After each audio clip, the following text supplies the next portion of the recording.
大耳频道一大集。开普敦是南非第2大城市，也是3个首都之一的立法首都。开普敦的英文意为海角城市，西交滨大西洋，南交插入印度洋。因为美丽的自然和地理环境，被称为世界最美丽的城市之一。在这片土地上，也发生过很多可歌可泣的历史事件。当然了，也不会缺少我们这个频道的素材。今天的故事就发生在2010年的开普敦。我们把时间拉回到12年前。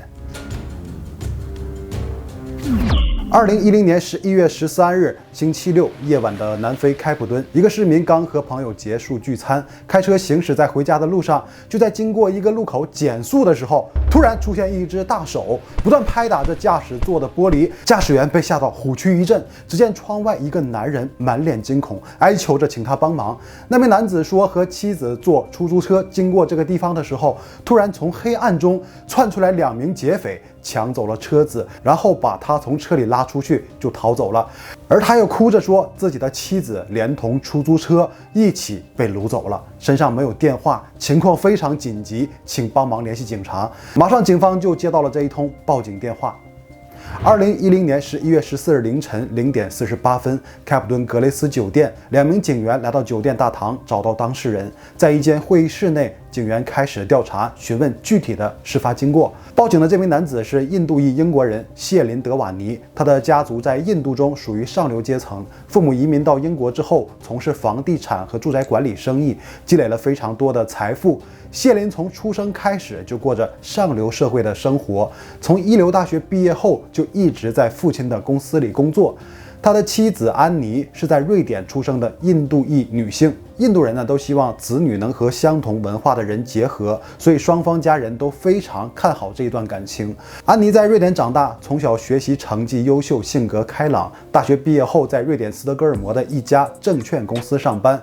通过朋友的介绍，他开始和谢林交往。在一次去巴黎旅行期间，他接受了谢林的求婚，2人举办了令众人羡慕的婚礼。安妮的父亲说，在优秀的家族和富有的家庭长大的谢林，就是他们所希望的女婿。他们按照印度的风俗，在孟买举行了为期1周的印度式结婚典礼，然后就选择去南非度蜜月。2人带着家人的祝福去往南非，而当安妮家的电话铃声再次响起，听到的却是他被绑架的消息。安妮的父亲马上查询了飞往南非的航班，带着自己的弟弟疯了一样飞奔到机场。然而这一切究竟又是如何发生的呢？凌晨1点17分，负责给夫妻2人做旅行向导的当地司机也来到了酒店。他和谢林一样，也被绑匪释放。受到惊吓的他坐在酒店沙发上，用手捂着脸。警员在会议室和谢林了解完情况之后，马上出动直升机，开始对开普敦进行搜索，努力寻找安妮。谢林想让安妮有各种体验，白天带她去了野生动物园游玩，然后晚上吃了一顿大餐，喝了一些鸡尾酒。7点30分，一名司机已经来到酒店门口等待他们。这名司机正是他们从机场认识的再到酒店之后就约定在开普敦的几天呢，就雇佣他作为专职司机加向导。这天他们计划去兜风，观看开普敦的夜景。司机到达后，他们也上了出租车，跟着司机连转了好几个地方，直到这对夫妻又感到有些饿了，决定简单吃点。晚上10点30分，在司机的带领下，他们去了一家海鲜饭店用餐。在那里，他们吃完寿司后离开的时间刚过晚上11点。谢林对安妮说再去附近看看夜景。然后就由司机驾车到处闲逛，到了一个类似贫民窟的地方。司机为了向右转弯在一个十字路口降低了车速。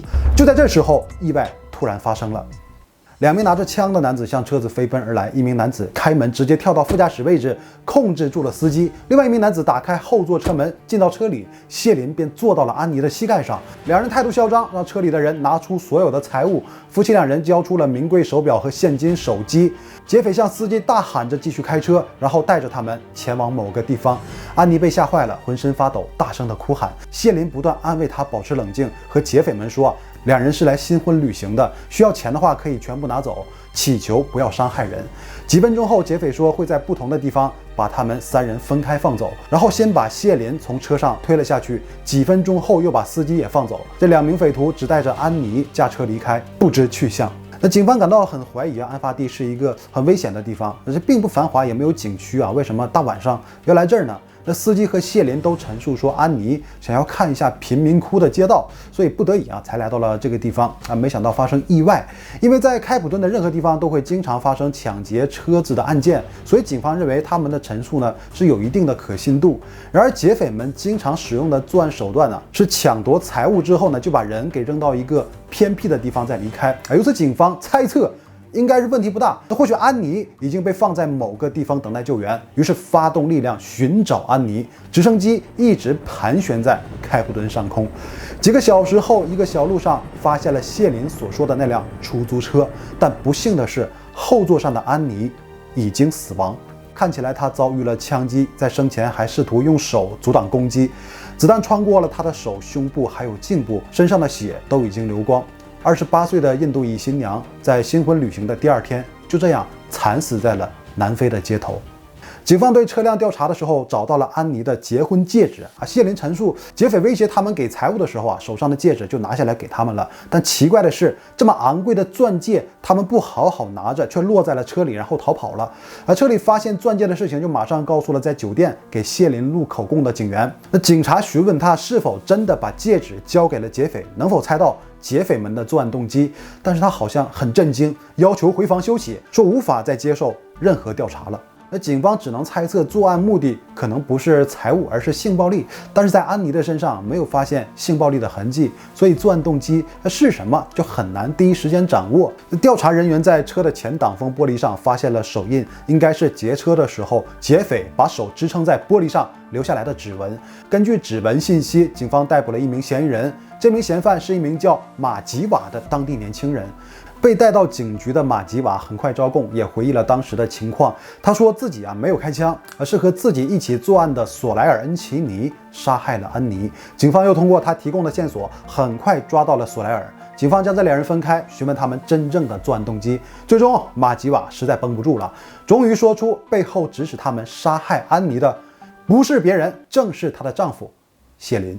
根据马吉瓦说，有一天自己的朋友蒙多给他打来电话，说有活干了，然后就叫一个叫佐拉的司机接过电话。佐拉说希望马吉瓦可以杀掉一个从英国来新婚旅行的女子，然后佐拉还叫上了自己的朋友索莱尔，两个人来做这件事情。警方把牵线搭桥的蒙多也带到警局调查，但发现他就是一个在酒店工作的普通的上班族。出租车司机佐拉也是一名普通司机，还接受过教育，还有2个孩子，一共有5个人涉案。那这些人都是没有过犯罪经历的普通人，而4个当地人的口供几乎一致，所以很有可能他们说的都是事实。这些都说明谢林极有可能是在新婚旅行中雇凶杀害妻子，警方深感震惊。2010年11月12日，佐拉正在机场等待客人。谢林和安妮航班准时到达，坐上了他的车，抵达酒店。到酒店后，又帮忙从后备箱里拿出行李箱。谢林说办完酒店入住后，有一件事要拜托他，让他稍等一下。随后，谢林从酒店出来，对佐拉说可以给佐拉一个工作，看佐拉是否愿意。佐拉问他是什么事啊？他回答说要除掉一个人，还说会支付给他15000南非兰特。谢林还说要准确按照自己希望的方式杀人。他设定的杀人方式是绑架车辆后进行抢劫，然后灭口。那目标正是自己的妻子。对于谢林突然的要求，佐拉感觉很突然，很不可思议，考虑了一会儿就点头同意了，然后开车去了一个酒店找朋友蒙多帮忙。为了确认佐拉的陈述是否是真的，警方也去了那家酒店调查。通过监控确认了11月12日当天，佐拉和谢林告别后，马上就去找了蒙多。这个酒店的监控还可以录制声音。他们往外面走的过程中，佐拉问他能不能找到杀手。蒙多想了一会儿，就联系上了马吉瓦。和佐拉跟马吉瓦2人的供词吻合。佐拉还回忆说，因为在酒店兑换货币需要很多手续费，所以谢林打算用美元支付报酬，但佐拉要求必须要用南非货币，还给他指了一条明路，去购物商场兑换的手续费就很低所以谢林就去了商场。酒店的监控中拍到了案发1天前，谢林开着租来的车，好像要去某个地方，那个时间和他出去商场的时间一致。这个画面里他应该是换完钱往回走了。案发当天晚上7点30分，司机佐拉到酒店接夫妻2人。天黑吃完夜宵以后，感觉时机已到，佐拉通过车内的后视镜确定了谢林的表情。为了实施计划，把车开往了犯罪高发地。开着车的佐拉想起还没有商量怎么拿钱，在等红灯的时候给谢林发信息说不要忘了付钱。谢林在车后座上给他回复说钱放在信封里，会给他放在车后座的袋子里面。等到了指定的十字路口，佐拉慢慢把车停下来，然后马吉瓦和索莱尔拿着枪向车子跑来。佐拉很快解开门锁，方便他们进来。正如约定好的那样，他们用枪威胁着所有人，然后先让谢林和司机佐拉下车，杀害安妮后，两个劫匪在车的后座确认了一下钱，发现不是15000兰特，而是1万兰特，于是就联系了佐拉，要求谢林支付尾款。谢林说来酒店拿钱。11月16日下午1点47分，佐拉去了酒店，走进大堂，谢林和岳父一起坐在酒店入口可以看到的沙发上。看到佐拉进来后，他起身去了某个地方，他的手上拿着一个白色的袋子，走进酒店公用办公室，佐拉紧随其后。一会儿，谢林从办公室离开去了房间，手上的白色袋子已经不见，然后佐拉也跟着出来。他的手上虽然没有拿着白色的袋子，但去了一趟洗手间，出来后白色的袋子出现了。佐拉从大厅出来，开车离开。这段监控可以证明他拿到了尾款。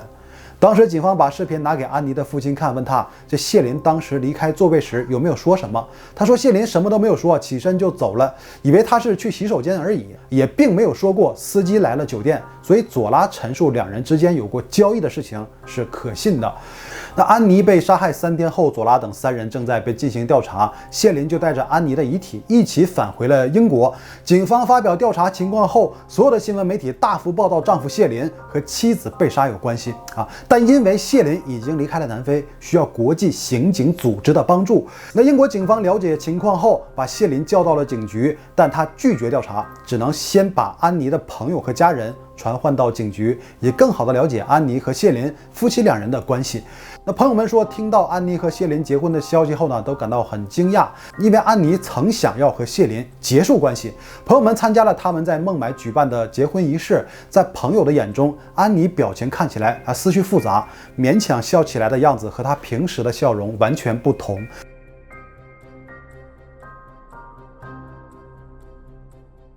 安妮的大伯曾收到过侄女的信息，说我厌恶谢林，我和谢林吵架了，我想回家，我不知道我为什么要订婚。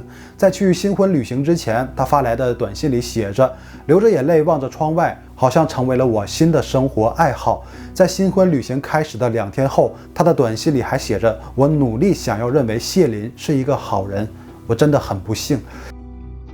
那杀害安妮的凶手被抓之后，安妮的父母回到了瑞典，关心着案件的调查情况。这时警方把安妮的父母叫到警局，告诉他们谢林和安妮的死有关联。父母备受打击，警方让父母在传唤谢林到南非的文件上签字并给解释说如果真的是谢林指使杀人呢，那正在狱中收监的杀人犯索莱尔就有可能从无期徒刑减到15年有期徒刑。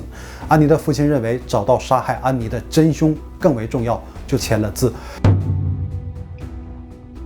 就在这个时候，英国的报社接到了一通电话，电话里说的是举报和谢林有关的事情。记者见到了这名男子他的块头很大。这名举报者说自己的职业是和 gay 发生关系来赚钱。他说新闻中的谢林就是自己的客人。这名举报者叫里奥，他说曾在2009年到2010年4月在谢林家里为他提供服务，并详细介绍了谢林的家庭住址和房子构造。他说谢林喜欢受虐性的性关系为他提供了他想要的各种性关系服务，还仔细说明了谢林的身体特征。有一天呢，和谢林结束性关系后，谢林告诉他自己也有长期深入交往的伴侣这个举报非常重要，足以说明谢林要杀害安妮的动机。2010年12月7日，英国伦敦，英国警方将杀害安妮的嫌疑人谢林逮捕。警方开始推测谢林的作案动机。谢林虽是 gay， 但他出生在英国最上流的家族，他无法把这件事情呢就告诉父母，为了让自己看起来是一个普通人，才选择和安妮结婚。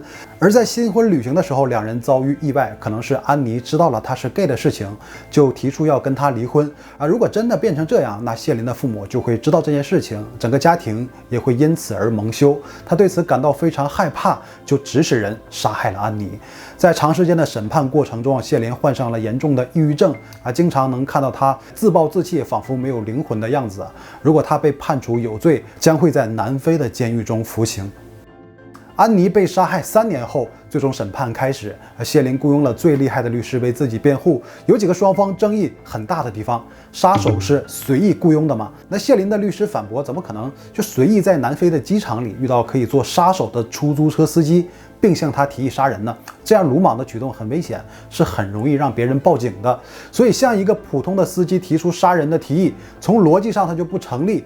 律师还主张说，如果真的想要杀害妻子，那为什么要坐飞机去那么远的地方，还选择把自己扔在贫民窟的路边，让自己也会陷入到危险当中呢？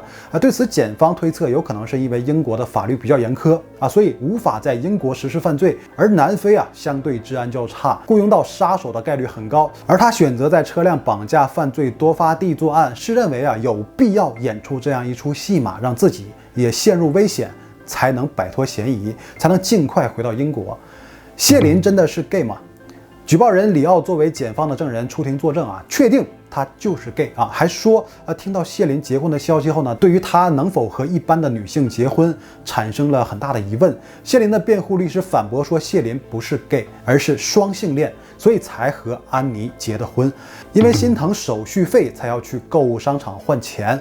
律师说，谢林的生活富裕仅仅为了省下少量的手续费而去了购物商场换钱，这根本就不合理但是检方认定佐拉说的内容和谢林的行为可以匹配得上，说明证言可信。如果在酒店换钱的话，会留下记录，所以就很有可能会选择去购物商场的换钱所换钱。为什么要给出15000兰特的报酬？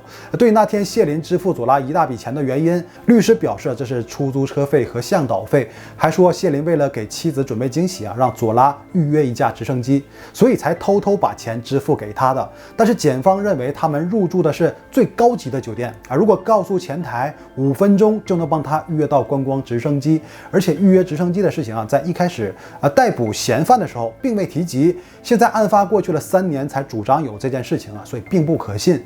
几名嫌疑人真的只为劫财吗？律师主张，司机佐拉在机场接到这一对夫妻后，看到他们携带着昂贵的箱包、手表还有钻戒，就把他们定为作案对象了。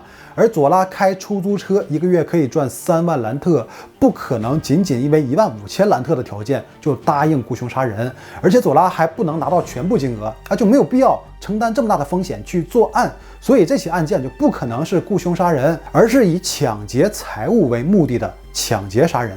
对此，检方认为如果嫌犯是为了抢走2夫妻的财物，但是并没有带走最贵的钻戒，也没有开车逃跑，只把谢林放走却杀害了安妮，那这些就可以证明他们的目的不是仅仅抢走财物。律师为了证明夫妻2人之间的感情还找来了2人在野生动物园游玩的时候遇见的一位女性证人。这名女子作证表示，在和夫妻2人聊天的时候，问他们是不是来南非新婚旅行的。安妮回答自己完全不知道要来这里新婚旅行的事情，这是丈夫给自己准备的惊喜。谢林说想要为安妮准备最好的新婚旅行，选用自己名字中的 S 和安妮名字中的 A， 然后就选择南非作为了新婚旅行地看上去谢林是真心爱安妮的。检方在最后也拿出了一个重要的证据，安妮的尸体被发现几个小时后，谢林在酒店连接了同性恋网站进行聊天这个行为似乎并没有因为妻子的离世而感到悲伤。而此时安妮的父亲正坐在酒店大厅的沙发上，因为女儿的去世深受打击，悲痛万分。那开庭持续25天后，终于迎来了判决的时刻。法官宣判谢林无罪。考虑到雇凶杀人的酬金比佐拉的月收入还低，以及没有谢林指使他杀人的决定性证据，仅仅以佐拉的证言不能作为证据，所以宣判无罪。从法庭出来的谢林马上就去了机场，飞回英国。作为目击者的司机佐拉，因为涉嫌参与杀人作案，被判处18年有期徒刑。